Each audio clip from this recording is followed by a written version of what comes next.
बिस्मिल्लाहिर्रहमानिर्रहीम। रब्बी ज़िदनी इल्मा। Dear students, अस्सलामु अलैकुम वरहमतुल्लाहि वबरकातुह। Welcome again to simple and smart English with Mazhar. Today we are going to learn very important lecture. आज हम बहुत अहम लेक्चर सीखने जा रहे हैं। होप सो कि आप ये लेक्चर इतना इम्पोर्टेंट है कि आप सोच तक नहीं सकते। आपने अगर ये लेक्चर समझना है, सीखना है, तो आपने वीडियो को शुरू से लेकर आखिर तक देखना है।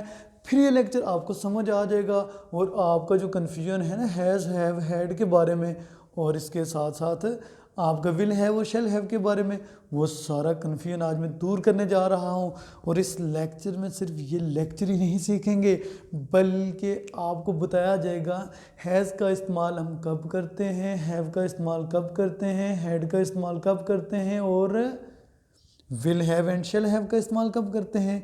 उससे पहले कि ये यूजेज सीखूं, तो मैं आपके वो कन्फ्यूजन्स, वो प्रॉब्लम्स दूर करने जा रहा हूँ जो आपको पेश आती हैं। कब कि हैज़ का इस्तेमाल टेंसेस में भी होता है, वहाँ पे भी होता है, वहाँ पे भी होता है, वहाँ पे भी होता है, कई जगहों पे होता है।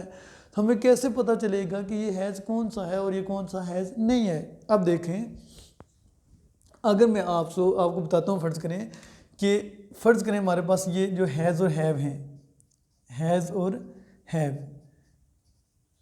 उसके बाद क्या है हमारे पास हैड है, उसके बाद हमारे पास विल हैव और शेल हैव, विल हैव और शेल हैव। अब ये जो इनके बाद अगर हमारे पास आ जाती है कौन सी फॉर्म, वर्ब की थर्ड फॉर्म आ जाती है, तो ये कौन से टेंस बनेंगे, प्रेजेंट परफेक्ट। यानी कि इसको इसके साथ मिक्स नहीं करना आपने, यानी कि इसको आपने अलग से देखना है। ये जितने भी हमारे परफेक्ट टेंसेस हैं, परफेक्ट टेंसेस, उसमें प्रेजेंट है, प्रेजेंट परफेक्ट, पास्ट परफेक्ट और फ्यूचर परफेक्ट। तो उसमें हम देखते हैं हैज़ भी आता है, हैव भी आता है, प्रेजेंट परफेक्ट में, हैड पास्ट परफेक्ट में आता है, और विल हैव और शेल हैव फ्यूचर परफेक्ट में आता है। लेकिन याद रखिएगा, उनके फ़ौरन बाद हम वर्ब की तीसरी फॉर्म लगाते हैं। क्लियर हो गया। और इसी तरह अगर मैं आपको बताऊं मज़ीद कि जो हमारे present perfect continuous tense, past perfect continuous tense और फ्यूचर परफेक्ट कंटिन्यूस टेंस हैं, उसमें भी आप हैज़ हैव देखेंगे, लेकिन उनके साथ आगे बीन लगा हुआ देखेंगे। तो आपने ये चीज़ याद रखनी है कि हैज़ हैव का इस्तेमाल हम प्रेजेंट परफेक्ट टेंस में, और हैड का इस्तेमाल पास्ट परफेक्ट में, और विल हैव और शेल हैव का इस्तेमाल हम फ्यूचर परफेक्ट में भी करते हैं। तो याद रखिएगा कि जब ये देखें और उनके बाद V3 देखें, तो यूँ समझें कि ये कौन से टेंसेस हैं, परफेक्ट टेंसेस हैं। अब देखते हैं कि ये जो आज का हम लेक्चर सीखने जा रहे हैं, हैज़ हैव, हैड और विल हैव और शेल हैव, इनका क्या फंक्शन है। अब देखें कि हमने ये कब इस्तेमाल करने हैं। अब जो चंद बातें मैं करूँगा ना, इनको बड़े ही गौर से सुनेंगे, तब जाके लेक्चर समझ आएगा। वैसे फ़िक्रे में बना दूँ, इतने सारे फ़िक्रे बना दूँ, लेकिन उनका कोई बेनिफिट नहीं होगा जब तक आप मेरे आने वाली जो मैं बातें करने जा रहा हूँ इस लेक्चर के हवाले से, अगर उनको आप गौर से नहीं सुनते तो लेक्चर को नहीं समझ आना, ये पक्का याद रखिएगा। अब देखें, मैंने बोला कि has have, had, will have और shall have are used to express, ये इस्तेमाल किए जाते हैं किस मकसद के लिए, to express what, possession. Possession क्या होता है सर? कितनी ज़बरदस्त बात है भाई। पोजेशन होता है मलकियत। अब मलकियत क्या होता है ये भी बताना पड़ेगा। मलकियत बेसिकली होता है प्रॉपर्टी, ऑनरशिप। आपकी ये मार्कर है, फर्ज करें मैं कहता हूँ ये मेरा मार्कर है या मेरे पास मार्कर है, तो ये मेरी प्रॉपर्टी है। मेरे पास टेबल है, मेरी प्रॉपर्टी है। मेरे पास वाइट बोर्ड है, मेरी प्रॉपर्टी है। मेरे पास टाई है, प्रॉपर्टी है। मेरे पास शर्ट है, मेरी प्रॉपर्टी है। मेरे पास फ़ैन है, प्रॉपर्टी है। मेरे पास मकान है, प्रॉपर्टी है। मेरे पास मोबाइल है, प्रॉपर्टी है मेरी। मेरे पास लैपटॉप है, प्रॉपर्टी है मेरी। अब इस प्रॉपर्टी को एक्सप्रेस करने के लिए हमारे पास कुछ ना कुछ तो होना चाहिए इन इंग्लिश में, जिसके थ्रू हम एक्सप्रेस कर सकें कि मेरे पास ये भी है, मेरे पास ये भी है, मेरे पास ये भी है, मेरे पास वो भी है। समझ आ गई होगी ना, राइट। अब देखिए जितने भी मेरे फकरे बोल रहे हैं, इतनी तेज़ी से बोल रहे हैं, तो आप सोच रहे होंगे ये क्या है। ये बता रहा हूँ कि आपने जो पोजेशन को एक्सप्रेस करना है कि आपके पास क्या है और आपके पास क्या नहीं है, और आपके पास क्या था और आपके पास क्या नहीं था, और आपके पास क्या होगा और आपके पास क्या नहीं होगा। एक तो चीज़ समझ आ गई होगी। उसके बाद बाज़ का हम अपनी बीमारी, जिस बीमारी में आप सफ़र हो रहे होते हैं, उसके बारे में बाज़ का हम कहते हैं, मैं कहता हूँ I have throat infection, I have throat infection, कि मुझे क्या है, गले का प्रॉब्लम है। अब मैं जब कहूँगा आई हैव हेडेक, मुझे सर दर्द है, तो इट मीन्स कि मैं अपनी बीमारी को भी जब बताना होगा किसी को कि मुझे ये बीमारी है, मुझे ये डिजीज़ है, मुझे ये इलनेस है, जब मैंने किसी को बताना है बीमारी के हवाले से, तो उस वक्त भी हम किस चीज़ का इस्तेमाल करते हैं, हैज़ और हैव और हैड का इस्तेमाल करते हैं। पोजेशन इसका मेन फिगर है। बाज़ कदम है सिचुएशन के हिसाब से, बाज़ कदम मुझे बहुत ज़रूरी काम है, I have an urgent piece of work. ठीक है, अब देखिए बाज़ का आपको क्या है, मुझे ज़रूरी काम है, मुझे गले में प्रॉब्लम है, मुझे सर का दर्द है, मुझे मैदे का प्रॉब्लम है, राइट। तो जब ये इस तरह की चीज़ें आ जाएं तो उसको उसको उसको एक्सप्रेस करने के लिए हमारे पास 3 यूजेज आ गए हैं। प्रेजेंट में अगर आपके पास कोई चीज़ है या आपको कोई प्रॉब्लम है तो उसके लिए हमारे पास हैज़ और हैव हैं। पास्ट में अगर कोई प्रॉब्लम था या नहीं था तो उसके लिए हमारे पास क्या है, हैड का इस्तेमाल है। पास्ट में कोई भी चीज़ प्रॉपर्टी आपकी हो सकती है, कोई प्रॉब्लम हो सकता है आपको, उसके बाद विल हैव और शेल हैव। अब एक्सपेक्ट कर रहे हो कि आपके पास कोई चीज़ होगी, जब आपके पास कोई चीज़ होगी, मेरे पास लैपटॉप होगा, मेरे पास मकान होगा, मेरे पास पता नहीं क्या क्या होगा, अब बेशुमार चीज़ें हो सकती हैं जो आपके पास हो सकती हैं, ठीक है, मेरे पास ये भी चीज़ होगी, मेरे पास वो भी होगी। तो इन चीज़ों को एक्सप्रेस करने के लिए हम किसका इस्तेमाल करने जा रहे हैं, इन 3 यूजेज का। अब देखते हैं कि इनको आप कैसे समझते हैं, ये बहुत यूनिक प्रॉपर्टी रखते हैं। और इससे पहले मैं जंप करूं इन यूजेज की तरफ, आपने एक और यूजेज पढ़ा था जिसमें क्या था, basically has to, have to, उसके बाद हैड टू, उसके बाद आपके पास था विल हैव टू और शेल हैव टू। तो इन सब के बाद हमने देखा था कि वर्ब की कौन सी फॉर्म आती है, फर्स्ट। तो इसको भी इसके साथ मिक्स अप नहीं करना, यानी कि ये अलग से यूजेज हमने पढ़े थे। ये मेरे लेक्चर्स मौजूद हैं यूट्यूब पे, तो आप जाके वहाँ से सर्च करके आप इन लेक्चर को क्या कर सकते हैं, ले सकते हैं। इनके has to, have to, had to, will have to, इनके ये उस वक्त हम एक्सप्रेस करते थे जब किसी कंपल्शन को शो करना होता था, कोई काम आपको मजबूरन करना पड़ता है, ठीक है, उस वक्त हम क्या करते थे, इनका इस्तेमाल करते थे। होप सो ये चीज़ भी आपको क्लियर हो गई होगी।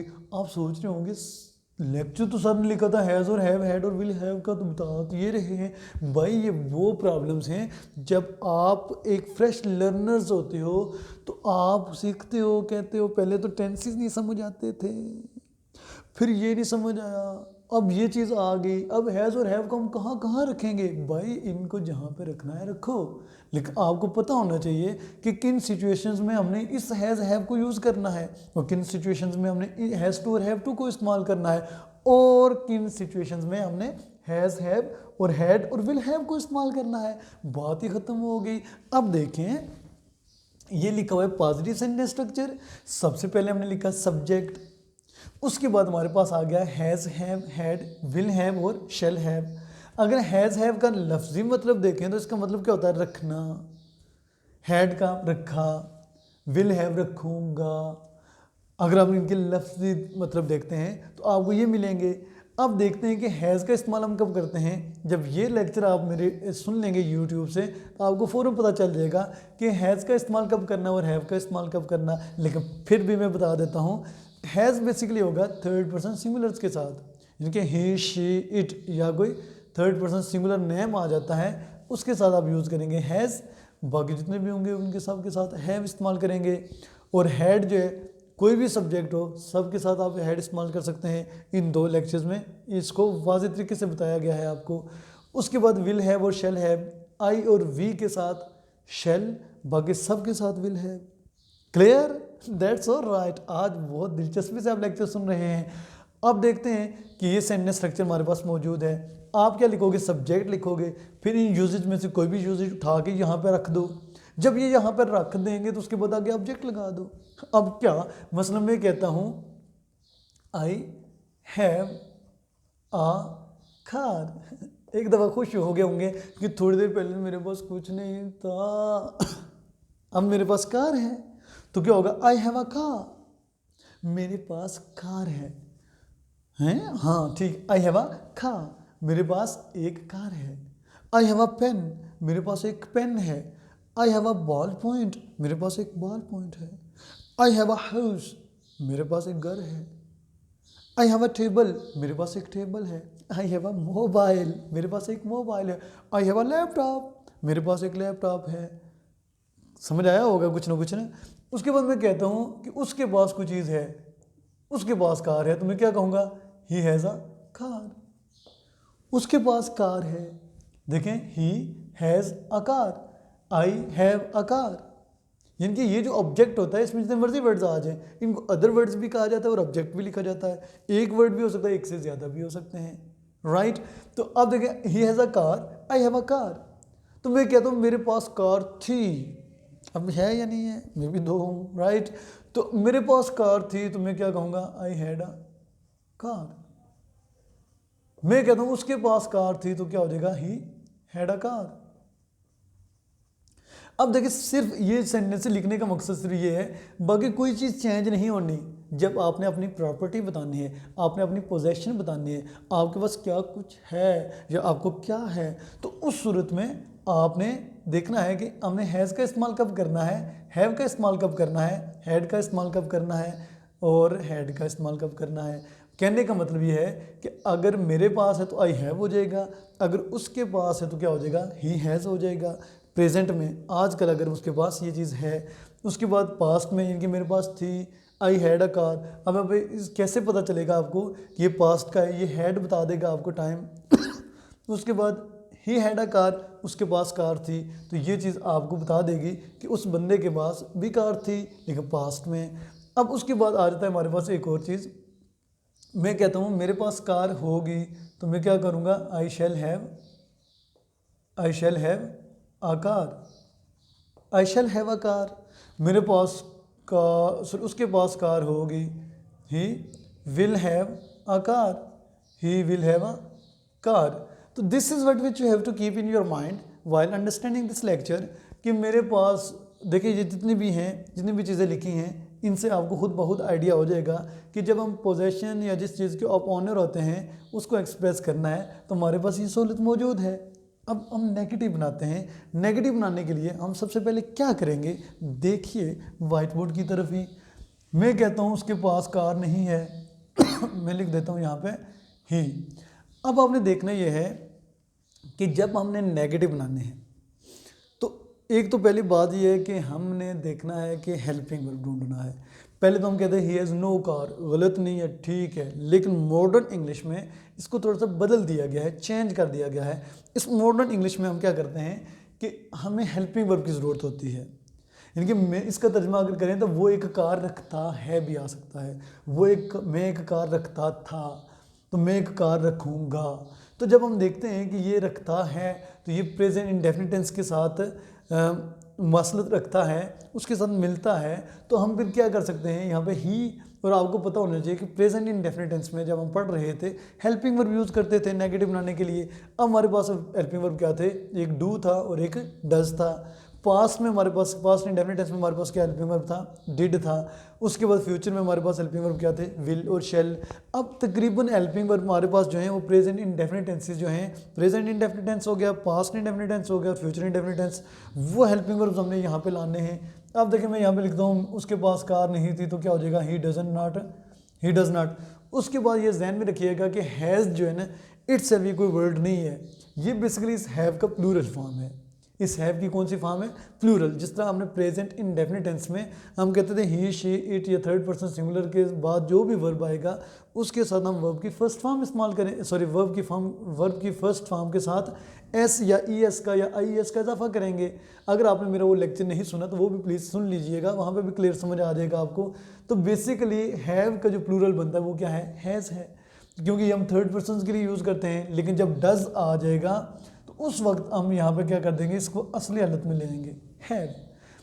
हैव जो है मेन वर्ब है, इससे आगे बाकी हैव की अगर प्लूरल देखें हैज़ बन जाता है। अगर इसको आप फॉर्म्स की सूरत में देखें, हैव की सेकंड फॉर्म हैड है, थर्ड भी हैड है और फोर्थ हैविंग है। अब देखते हैं मज़ीद चीज़ें आपको सीखने को मिलेंगी। He does not have a car, उसके पास कार नहीं है या वो कार नहीं रखता है। इस तरह मैं कहता हूँ मेरे पास कार नहीं है तो आई, क्योंकि आई के साथ डू आएगा, I do not have a car. अब देखें जब डू और डज आया है, डू आया है, तो फिर इधर सारी चीज़ें बराबर हो गई हैं। इधर भी हैव आ गया, इधर भी हैव आ गया। इधर तो वैसे ही हैव ही आना था, लेकिन इधर डज की वजह से हैव आया है। वैसे तो सारी बात हमने पॉजिटिव में क्या पढ़ा है? हैज़ पढ़ा है। उसके बाद इसको देखें, आई हैड अ कार, तो जब मैं इसको नेगेटिव बनाऊंगा तो मैं क्या करूंगा? आई इधर क्या लगा दूंगा? Did, I did. उसके बाद नॉट लगा के, उसके बाद हमने पढ़ा था पास्ट इंडेफिनिट टेंस में अगर एक सेंटेंस हो, अगर उसमें डिड आ जाए तो डिड के बाद हमेशा हम वर्ब की कौन सी फॉर्म यूज़ करेंगे? फर्स्ट फॉर्म यूज़ करेंगे। अब हैव जो है हैड की फर्स्ट फॉर्म है, तो यहाँ पे फिर हैड नहीं आएगा। ये डिड हमें बता देगा ये पास्ट है, इधर हमें हैड ने बताया था पास्ट है, इधर हमें डिड बताएगा कि ये पास्ट है। तो हम क्या करेंगे? यहाँ पे हैव लगाएंगे, फर्स्ट फॉर्म लगाएंगे। I did not have a car, उसके पास कार नहीं थी। He did not have a car, he did not have a car. यानी कि इस डिड की वजह से हमने यहाँ पे V1 लगा दिया, इनके हैव लगा दिया। क्लियर? होप सो आपको समझ आ गई होगी। उसके बाद ये देखें, आई शैल हैव अ कार, मैं मुकर जाता हूँ तो मैं कहता हूँ I shall not have a car. सिर्फ इसमें क्या करना है, हमने शैल और हैव के दरमियान नॉट लगा देना, बाकी इसमें कोई चेंज की ज़रूरत नहीं है। इधर क्या आ जाएगा? He will not have a car, he will not have a car. Hope so यहाँ तक आपको समझ आ गई होगी। उसके बाद हम मूव करते हैं इंटेरोगेटिव की तरफ। इंटेरोगेटिव बेसिकली क्या होता है? सवालिया। अब जब सवालिया हम बनाएंगे तो सबसे पहले मैं फ़र्ज़ करें यहाँ पे क्या लिखता हूँ, अभी मैं एक एक एग्जांपल लिखूंगा, ये दो लिखी हुई है, एक एक लिखूंगा। फ़र्ज़ करें पहली है डज आ जाएगा, does he have a car. अक्सर यहाँ पे स्टूडेंट्स कंफ्यूज हो जाते हैं कि इधर ही आया है तो इधर हैव क्यों आ गया है। याद रखिएगा इस डज की वजह से ये हैव आया है, ठीक है। उसके बाद क्या हो गया, ये मैंने क्या लिखा, does he have a car. उसके बाद ये जो डू वाला है वो भी लिख देता हूँ आपकी आसानी के लिए, do I have a car, do I have a car. उसके बाद डिड वाला है तो डिड का एक ही लिखूँगा क्योंकि वो सेम ही रूल है, did I have a car, क्या मेरे पास कार थी, तो इधर क्या हो जाएगा, शेल वाला लिख देता हूँ, shall I have a car, shall I have a car. Hope so आपको समझ आ गई होगी। उसके बाद हम इधर जंप करते हैं जो हमारे पास नेगेटिव प्लस इंटेरोगेटिव है।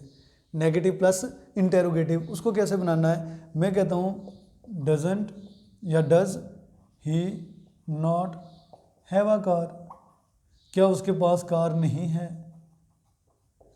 मैं कहता हूँ क्या उसके पास कार है, सॉरी क्या मेरे पास कार है, डू आई, सो क्या मेरे पास कार नहीं है, do I not have a car, do I not have a car, क्या मेरे पास कार नहीं थी, did I not have a car, did I not have a car. उसके बाद मैं कहता हूँ क्या मेरे पास कार नहीं होगी, shall I not have a car, shall I not have a car. अब देखें ये सारी चीज़ें हमने लिख दी हैं। तो ये थी सारी की सारी चीज़ें वो जिसमें आपने प्रॉपर्टी बतानी थी, अपने पोजेशन को एक्सप्रेस करना था। आपके पास क्या है क्या नहीं है। अब ये जो वर्ड कार कार हर जगह लिखा हुआ है, इसकी जगह कोई भी चीज़ आप लिख सकते हैं। मतलब आई have a ball point, I have a marker, I have a tie, I have a shirt, I have a 3-piece suit, I have a white board, I have a fan. मतलब जो दिल करे वो लिख दें, लेकिन चीज़ आपकी अपनी होनी चाहिए, ठीक है। उसके बाद दूसरी चीज़ कि जिसके आप ऑनर बन जाते हैं ना, उसकी बात की है मैंने पहले, ठीक है। और उसके बाद आपको कोई प्रॉब्लम है, फ़र्ज़ करें आप कहते हो मुझे गले में प्रॉब्लम है, I have throat infection, I have a throat infection, I have a headache, I have a stomach problem, right, clear, that's right, very good, well done. तो ये इस बीमारी को, इलनेस को एक्सप्रेस करने के लिए भी आप ये यूज़ कर सकते हैं। हाँ, मुझे कोई ज़रूरी काम है, I have an urgent piece of work, ठीक है जी। I have this issue, I have this problem. Pakistan में बेशुमार मसाइल हैं, Pakistan has many problems, right. तो इनके कुछ भी आप बोल सकते हैं, लेकिन आपको पता होना चाहिए कि किस सिचुएशन में किस तरह यूज़ करना है। बहुत ज़्यादा आप बोल रहे होते हैं लेकिन आपको पता नहीं चल रहा होता। लेकिन इस लेक्चर को सुनने के बाद आपको आइडिया हो गया होगा कि मैंने इस लेक्चर की मदद से कैसे मुझे सेंटेंसेस जनरेट करने हैं। अब मैं कुछ सेंटेंसेस बोलता हूँ, आपने सुनने हैं और फिर उनको क्या करना है, आपने प्रैक्टिस में लाना है। Sorry, I am coughing, right, any हो, इट्स ओके। अब प्लीज़ देखिएगा, मैं कहता हूँ मेरे पास लैपटॉप था। अब सोचिएगा कि इसमें हैड आएगा, हैव आएगा, हैज़ आएगा या विल हैव आएगा। मेरे पास लैपटॉप था, तो अगर देखें ये पास्ट की सिचुएशन है तो ज़ाहिर बात है हैड आएगा, आई हैड अ लैपटॉप। मैं कहता हूँ मेरे पास लैपटॉप है, आई हैव अ लैपटॉप। है, मेरा लैपटॉप रखता हूँ या मेरे पास लैपटॉप है, राइट। उसके बाद कहता हूँ मेरे पास लैपटॉप होगा, आई शैल हैव लैपटॉप, होगा, right. This is what which you have to keep in your mind while making many more sentences. अब मैं सेंटेंसेस बोलता हूँ। उसके पास 3 लैपटॉप हैं, आमना के पास 2 मोबाइल हैं, लाइबा के पास 3 नोटबुक्स हैं, और मेरे पास नया ड्रेस है, मेरे पास नए शूज़ थे, उसके पास बेशुमार स्टूडेंट थे, हाँ जी, उसके पास नया मकान होगा, उसके पास नई गाड़ी होगी। अब ये सेंटेंसेस जो मैंने बोले इनको आपने क्या करना है, प्रैक्टिस में लाना है। मैं अगर आपसे पूछता हूँ do you have a car, yes I have a car. Do you have a car, no I don't have a car. Did you have a car, yes I had a car. अगर नहीं है, did you have a car, no I didn't have a car. इसी तरह will you have a car next month, yes I will have a car next month. अगर नहीं होगी तो क्या होगा, no I shall not have a car next month, I shall have a car next month and I shall not have a car next month, right. This is what which you have to keep in your mind. If I ask you while using the word do or does, it means you have to answer in have and had, have and has. If I ask you question from did, then you have to answer using had. In positive sentence had, in negative did not have. If I use the word will and shall, according to the subject you have to use the word shall have or will have. Hope so आज का lecture आपको समझ आ गया होगा। किसी किस्म का problem, किसी किस्म की कन्फ्यूजन आती है आपको, तो आप मेरे व्हाट्सएप नंबर पर कॉन्टैक्ट कर सकते हैं। और इसके अलावा आप मेरे यूट्यूब चैनल पर जाके मेरी इस वीडियो को बार बार सुन सकते हैं। प्लस कमेंट्स बॉक्स में आप लाजमी कमेंट कीजिएगा। अगर आपको ये लेक्चर पसंद आया तो लाइक कीजिएगा और देखिएगा और फिर लोगों के साथ शेयर कीजिएगा। और मेरे चैनल के आप सब्सक्राइबर बन जाएं तो आपकी बेसिक इंग्लिश बहुत जल्द इंप्रूव हो जाएगी। उसके बाद हम एडवांस इंग्लिश की तरफ मूव होंगे। आने वाला लेक्चर बहुत इंपॉर्टेंट लेक्चर होगा। Now the timing of this session has ended. I think it's all right for now. It's also very nice to talk to you, nice to present you. Have a nice discussion and have a nice session. Take care of yourself. Wish you the best of luck. May you live long. Okay, bye bye and Allah Hafiz as well.